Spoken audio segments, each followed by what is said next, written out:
നമസ്കാരം കൂട്ടുകാരെ.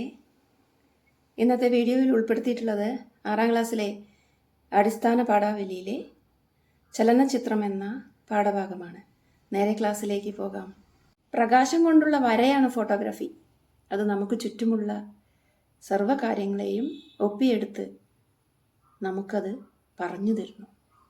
ഒരു ചിത്രകാരനാവട്ടെ ചിത്രം വരച്ചു വെച്ച് അതിലൂടെ അവിടെ നടക്കുന്ന സംഭവങ്ങളെ നമുക്ക് കാണിച്ചു തരുന്നു. എന്നാൽ സിനിമയാണെങ്കിൽ അങ്ങനെയല്ല.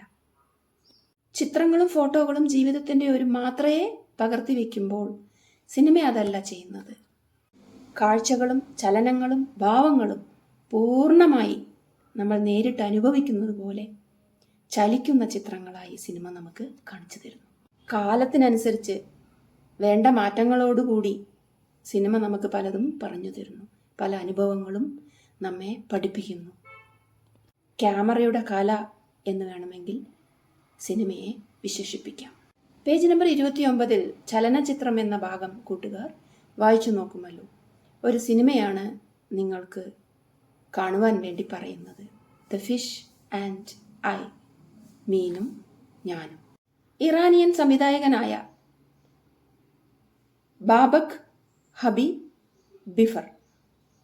ബിഫർ എന്ന മഹാനായ സംവിധായകൻ്റെ ഒരു ഹ്രസ്വചിത്രം ദ ഫിഷ് ആൻഡ് ഐ നിങ്ങൾ യൂട്യൂബിൽ സെർച്ച് ചെയ്താൽ കിട്ടും.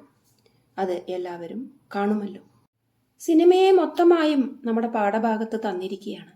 അതെടുത്ത വിവിധ ഷോട്ടുകളും അടുത്തടുത്തത് അകലെ എടുത്തത് അങ്ങനെ എല്ലാം വിശദമായി തന്നെയാണ് നമുക്കത് അഭിനയിക്കാൻ പാകത്തിൽ പാഠപുസ്തകത്തിൽ അത് വിവരിച്ച് തന്നിട്ടുണ്ട്. സിനിമ വെറും 1.5 മിനിറ്റേ ഉള്ളൂ. കാണാൻ എളുപ്പമാണ്. ഒരുപാട് നമ്മെ ചിന്തിപ്പിക്കുന്ന പഠിപ്പിക്കുന്ന ഒരു ഹ്രസ്വചിത്രം. സിനിമ ഞാൻ കണ്ടു. അതിൽ വളരെ കുറച്ച് കാര്യങ്ങളേ ഉള്ളൂ എങ്കിലും ഒരുപാട് കഥ അതിൽ നിന്നും നമ്മൾ പഠിച്ചെടുക്കാനുണ്ട്. ആ മീനിനോടുള്ള ബന്ധം, ആ മീനിനോടുള്ള അദ്ദേഹത്തിൻ്റെ സ്നേഹം, ആ മീനിനോടുള്ള പരിഗണന, അദ്ദേഹവും മീനും മാത്രമായുള്ള ആ മുറിയിലെ ജീവിതം, അദ്ദേഹത്തിൻ്റെ അന്ധത. ഒരു പാത്രത്തിൽ മീനിനെ വളർത്തുന്ന അദ്ദേഹം അതിലേക്ക് വെള്ളം ഒഴിച്ചു കൊടുക്കാൻ തുടങ്ങുമ്പോഴാണ് ആ മീൻ പാത്രം വീണ് ഉടയുന്നത്. പരിഭ്രാന്തനായ അദ്ദേഹം റൂം മുഴുവൻ ഈ മീനിനെ തിരയുകയാണ്. വേദനാജനകമായ കാഴ്ചകളാണ് അത് കാണുമ്പോൾ നമുക്ക് അനുഭവപ്പെടുന്നത്.